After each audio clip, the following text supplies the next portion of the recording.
Bonjour à tous, aujourd'hui j'ai envie de vous parler de la réelle histoire de la poupée Annabelle, celle qui inspirait les films du même nom. D'ailleurs, cette poupée soi-disant paranormale est surtout connue depuis les films, donc depuis quelques années en fait. Par contre, la vraie poupée Annabelle a selon moi une allure quand même un peu moins effrayante que celle dans les films, mais ça ne veut pas dire qu'elle est moins dangereuse. L'histoire commence à la fin des années 1960 ou 1970 en Angleterre. Une mère de famille décide d'acheter une poupée Anne Ragdi pour sa fille qui s'appelle Donna. La poupée en question est un personnage qui se retrouve dans plusieurs livres et il me semble aussi dans des dessins animés d'après ce que j'ai vu. Donc c'est une poupée qui s'est commercialisée et elle se retrouve chez d'innombrables personnes dans le monde. Pour l'anecdote, il me semble même qu'on peut la voir dans E.T. si je me trompe pas. Par contre, il y a bien qu'une seule poupée de ce type qui est soupçonnée d'être paranormale, voire maudite.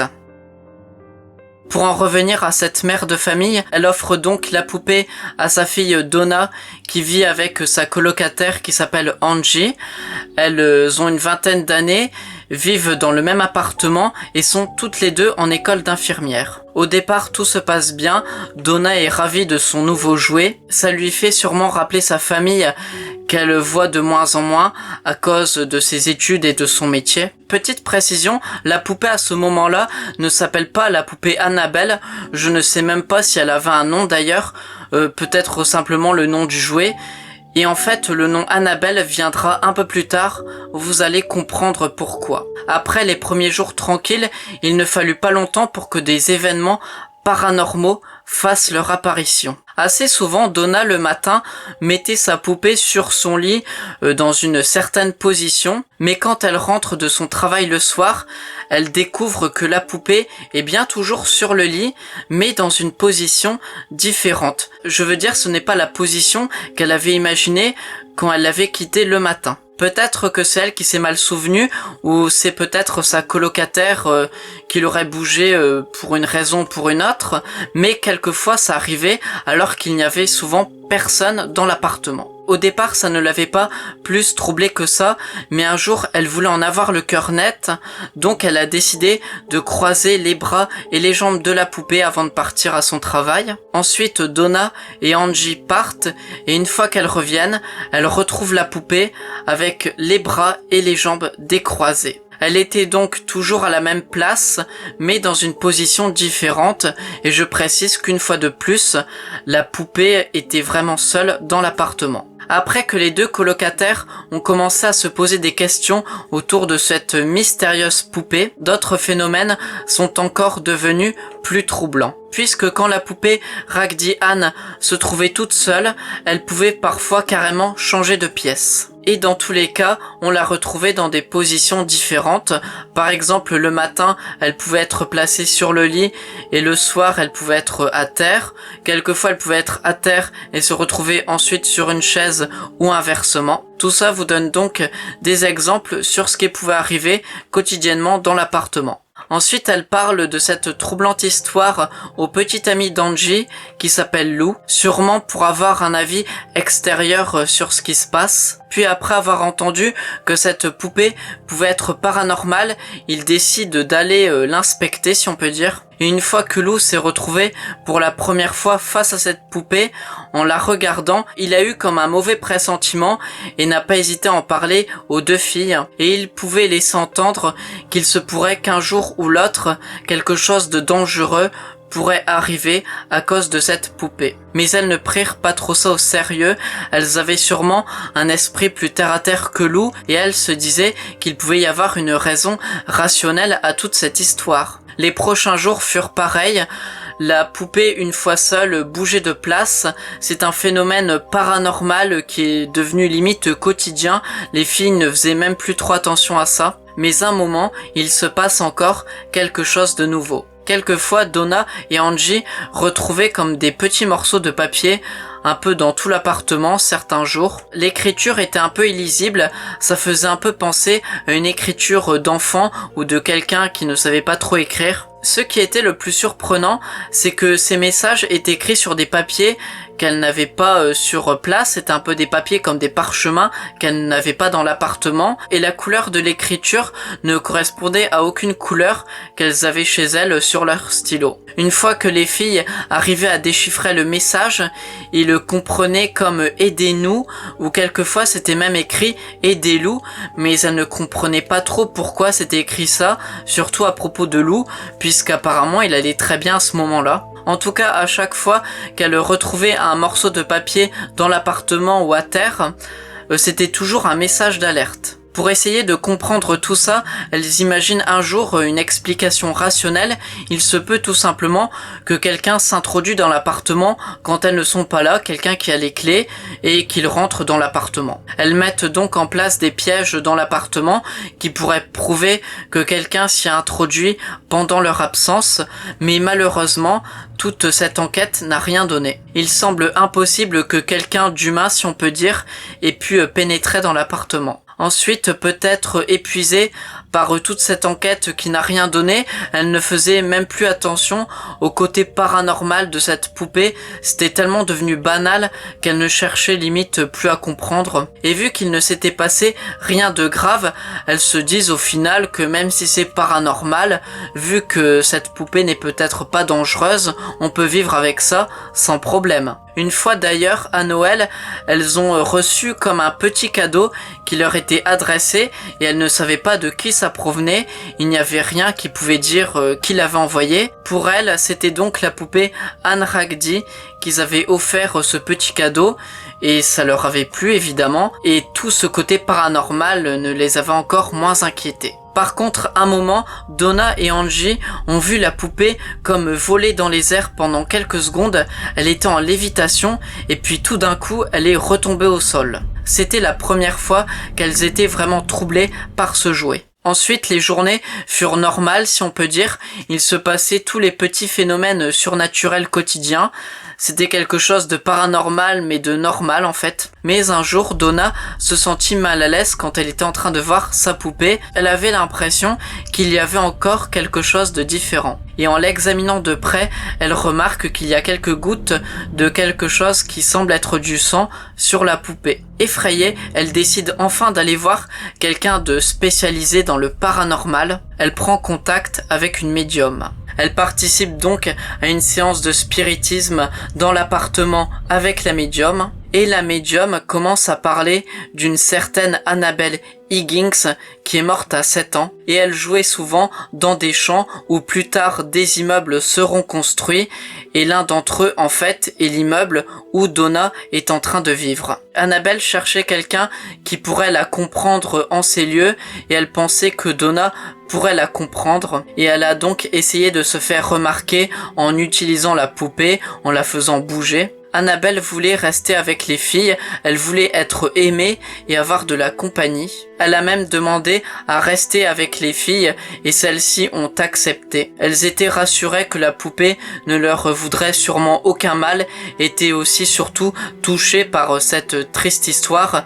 Cette fille qui est morte comme ça à 7 ans, ça les a beaucoup bouleversées. Suite à cette découverte, la poupée Ragdi Ann est maintenant appelée aussi la poupée Annabelle. L'amie d'Angie, Lou, même en sachant toute cette histoire, voit toujours cette poupée d'un mauvais œil et leur conseille plusieurs fois de s'en débarrasser, ce que les filles refusent catégoriquement.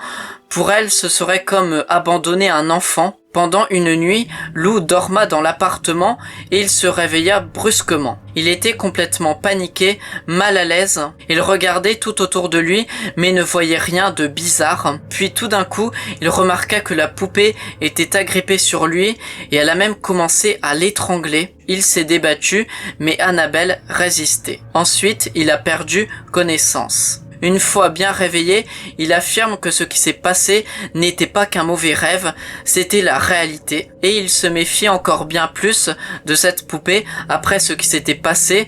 Malgré qu'il y a vu comme un avertissement, il n'a pas renoncé à aider les filles. Il est possible qu'Annabelle aurait étranglé Lou, puisqu'il avait dit peu de temps avant qu'il fallait absolument se débarrasser de cette poupée. Il avait même insisté, ce qui n'a sûrement pas plu à Annabelle. Le lendemain, Lou et Angie étaient dans l'appartement en train de préparer leur futur voyage et vers 23h, ils ont entendu des bruits étranges provenir de la chambre de Donna, mais celle-ci était partie. Lou est entré dans la chambre et à part la poupée Annabelle, il n'a rien vu de spécial dans cette chambre. Tout semblait normal. Il s'approcha de la poupée et tout d'un coup, il sentit comme s'il y avait quelqu'un qui était juste derrière lui et brusquement, il s'est fait attaquer comme par une force invisible. Ensuite, il avait même des blessures visibles et certaines d'entre elles ressemblaient à des griffes.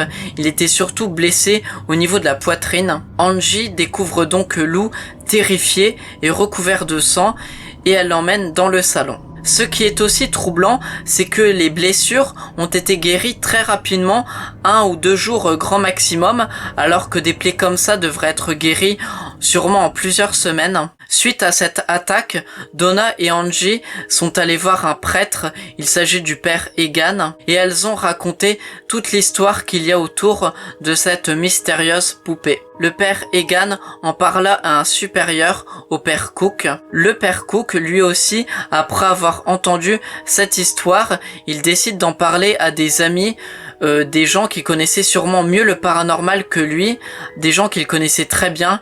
Il s'agissait de Ed et de Lorraine Warren. Le couple Warren décide donc d'aller voir les seuls 3 témoins de cette mystérieuse affaire et en peu de temps, ils les mettent en garde sur le fait que cet esprit n'est peut-être pas une petite fille innocente du nom d'Annabelle. Il est possible que ce fantôme ou cet esprit ait inventé une histoire pour paraître plus inoffensif. Dans tous les cas, il s'agit bien d'une force paranormale, mais en regardant de plus près ce que cette force paranormale pouvait faire, ça intriguait encore plus le couple Warren. Le fait qu'elle bouge, qu'elle peut écrire et voire même qu'elle peut attaquer leur fait penser qu'il ne s'agit pas d'un simple esprit. Après avoir analysé cette poupée et cette histoire, Ed et Lorraine Warren viennent à la conclusion que tout ça pourrait être à l'origine d'un démon. D'après eux, la poupée n'est pas réellement possédée, mais servirait d'intermédiaire entre le monde des vivants, le nôtre, et une dimension ou un autre monde parallèle, paranormal. Le couple Warren dit aux filles qu'elles ont commis des erreurs et cela a permis aux démons d'être plus forts, de faire ce qu'ils voulaient. Tout d'abord, elles ont accordé trop d'importance à tout ce qui se passait autour de cette poupée, mais surtout pendant la séance de spiritisme, elles ont comme accepté le fait qu'un esprit pouvait vivre avec eux puisque ce dernier l'avait demandé. Selon les Warren, tout ce qui est arrivé devait arriver à cause de leurs erreurs, c'était inévitable. Mais encore plus effrayant, il se peut qu'un jour, ce démon aurait comme essayé de posséder une des 3 personnes pour essayer de tuer les autres. Un crime aurait sûrement pu arriver quelques jours ou quelques semaines après. Les filles ont donc pensé tout simplement à changer d'appartement, mais pour le couple, c'était déjà trop tard. Elles ont invité un démon et la seule chose qui pourrait le faire fuir, ce serait une séance d'exorcisme. Ed et Lorraine Warren ont donc pensé au père Cook pour faire l'exorcisme, mais lui était assez réticent vu que c'est une affaire quand même bien particulière, mais il a quand même accepté. Pour l'aider, Ed Warren lui expliqua comment fonctionne ce démon et lui rappelle en même temps toute l'histoire. Il dit que le démon a tout d'abord pour but d'attirer l'attention et c'est donc pour cela qu'il a fait bouger cette poupée. Puis il a utilisé la médium pour berner tout le monde et a utilisé leurs émotions pour paraître ensuite plus fort et agir en toute impunité. Et il crée aussi des choses négatives comme les notes inquiétantes que l'on a retrouvées et surtout les taches de sang. Et encore pire aussi, j'ai oublié, les différentes attaques. Il dit en plus qu'un démon n'est pas vraiment un esprit humain, donc c'est tout simplement quelque chose d'inhumain, et du coup on peut pas comme communiquer avec lui comme un esprit humain. C'est pour cela qu'on est un peu obligé de faire un exorcisme. En ayant connaissance de toutes ces informations, le père Cook commença à faire son rituel. Celui-ci se passa normalement d'ailleurs. Puis à la fin de la cérémonie, il donne sa bénédiction à Donna, Angie et à Lou pour que le démon ne puisse plus leur faire de mal. Donna a ensuite demandé au couple Warren s'ils pouvaient emporter avec eux la poupée, puisque celle-ci était évidemment peut-être encore dangereuse, on n'en sait rien, et dans tous les cas, même si elle n'était plus dangereuse, ça lui faisait quand même toujours peur, et elle pensait qu'elle ne pourrait plus jamais tourner la page si la poupée serait toujours avec elle. Le couple a accepté sa demande. Le père Cook a quand même mis en garde tout le monde, puisqu'il n'était pas sûr à 100% que le démon était bien parti et que l'esprit démoniaque ne pouvait plus nuire. Ensuite, Ed et Lorraine Warren ont pris la poupée avec eux, ils l'ont mis dans leur voiture sur la banquette arrière. Vu que l'on n'était pas encore sûr que l'exorcisme avait marché, Ed qui conduisait quand même assez prudemment, il ne roulait pas très vite et prenait les routes les plus sûres. Malheureusement, sur le chemin, la voiture commençait à avoir des défaillances, et c'est arrivé assez brusquement, les freins commençaient à ne plus répondre. C'était vraiment dangereux et c'était sûrement lié à la poupée. Ed a quand même réussi à s'arrêter et a commencé à verser de l'eau bénite sur la poupée Annabelle et il a fait le signe de croix.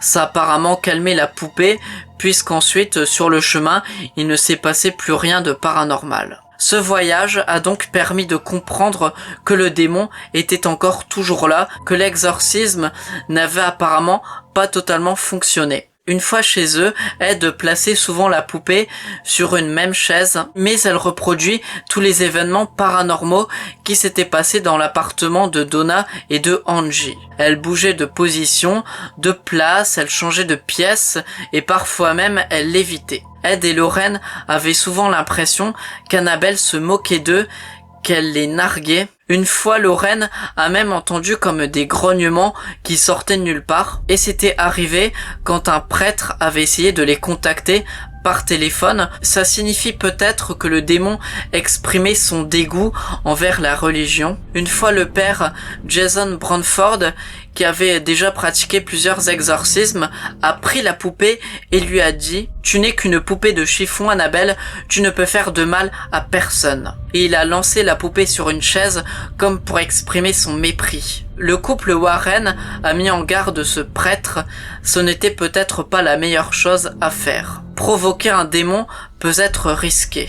Au chemin du retour, le père Branford a fait un accident. Ses freins ne répondaient plus, ça faisait un peu penser à la mésaventure qu'il y avait eu avec le couple Warren quelque temps plus tôt. Mais là, c'était quand même plus grave, puisqu'il y a vraiment eu un accident, la voiture était détruite, et le père, si on peut dire, a quand même eu un minimum de chance, puisqu'il a failli mourir. Une fois rentré, il contacte les Warren qui leur avaient demandé de les contacter puisqu'ils s'inquiétaient pour lui après ce qui s'était arrivé auparavant. Par la suite, d'autres événements paranormaux se seraient aussi produits. Par exemple, le démon aurait fait exploser un collier pendant que le père Branford était là. On raconte qu'il y aurait une photo qui a été prise à ce moment-là et sur cette photo, on pourrait un peu voir comme deux lumières qui ressembleraient à des yeux qui seraient en train de fixer le père Branford. Par contre, je n'ai pas trouvé cette photo, donc je ne sais même pas si elle existe ou non, mais si jamais pendant le montage je trouve cette photo, je vous la mets dans le montage quoi. Une fois aussi, Ed aurait invité un policier chez lui pour je ne sais quelle raison. Il l'aurait laissé 5 minutes et d'un coup Ed découvre le policier complètement apeuré et il disait que la poupée était vivante et il parlait bien évidemment de la poupée Annabelle. Petite parenthèse, je n'ai pas pu tourner toute cette vidéo en un jour, j'ai quasiment réussi à tout tourner, mais malheureusement ça n'a pas été possible, donc c'est pour cela que vous me voyez avec des vêtements différents, des cheveux plus courts, et il y a sûrement d'autres faux raccords, mais il faut bien finir cette vidéo, et j'ai envie de la finir. Parenthèse terminée. Apparemment, la poupée Annabelle n'a jamais été exorcisée, donc il se peut qu'un démon l'utilise toujours. La poupée semble donc être trop dangereuse, trop risquée. C'est pour cela que Ed et Lorraine Warren ont décidé de la mettre dans une boîte en verre qui est quasiment impossible à ouvrir. Il y a même un panneau devant avec un avertissement pour être au plus sûr possible que personne ne puisse l'ouvrir. La poupée se trouve maintenant au Warren Occult Museum à Monroe dans le Connecticut. C'est à peu près une centaine de kilomètres au nord de New York. C'est un petit musée qui appartenait aux Warren quand ils étaient encore vivants et où se trouvent d'innombrables objets paranormaux. Lors d'une interview, Lorraine Warren a parlé de la poupée Annabelle et elle disait que c'était sûrement l'objet le plus dangereux qu'il y avait dans la collection de ce musée et c'est la chose la plus dangereuse à laquelle elle a eu affaire pendant toute sa carrière dans le paranormal. This is the worst thing in here. Is that doll. I'm not gonna stare at it though. So you can take the picture, but I'm not gonna stare at it because that has done bad harm on a lot of people. Et sur ce musée, je ne suis même pas sûr qu'on peut vraiment le visiter, puisque des gens disent qu'il est ouvert, d'autres fermés, et la plupart des avis qu'il y a sur internet, en fait c'est des gens qui n'ont même pas visité le musée, ils ont juste mis un avis comme ça, comme quoi ils aimaient bien le travail des Warren. Maintenant, pour donner mon avis sur cette histoire, même si c'est une histoire paranormale des plus inquiétantes, eh ben je ne suis pas trop sûr, si le côté paranormal était réel ou non, ou peut-être qu'il était réel mais qu'il a été exagéré. C'est assez difficile de savoir. Il y a beaucoup de gens qui mettent en doute les Warren. Certains disent qu'ils auraient comme inventé ou exagéré certaines histoires paranormales sur lesquelles ils ont travaillé. Personnellement, je crois un peu à cette histoire, mais peut-être qu'elle a été exagérée. C'est assez difficile à dire. Je ne pense pas malheureusement connaître la réponse un jour, mais on peut toujours espérer. Dans tous les cas, ce qui m'a surpris, ça pourra paraître futile pour la plupart d'entre vous, mais ce qui m'a le plus surpris, c'est que Donna et Angie étaient censés vivre en Angleterre, et ensuite quand les Warren ont emmené la poupée chez eux, les Warren vivent aux États-Unis et ont emmené la poupée en voiture de l'Angleterre ou de la Grande-Bretagne vers les États-Unis. Ça, c'est la chose que je n'ai vraiment pas compris.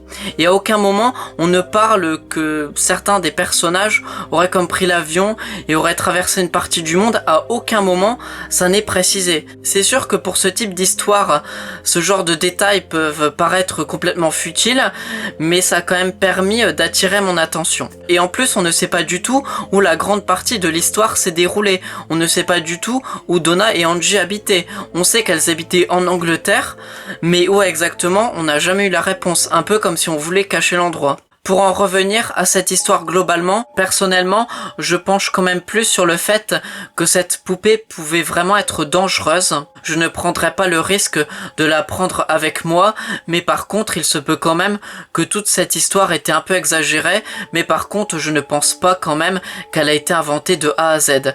À mon avis, il y a une part de vérité dans tout ça, peut-être qu'une petite partie est fausse, je n'en sais rien.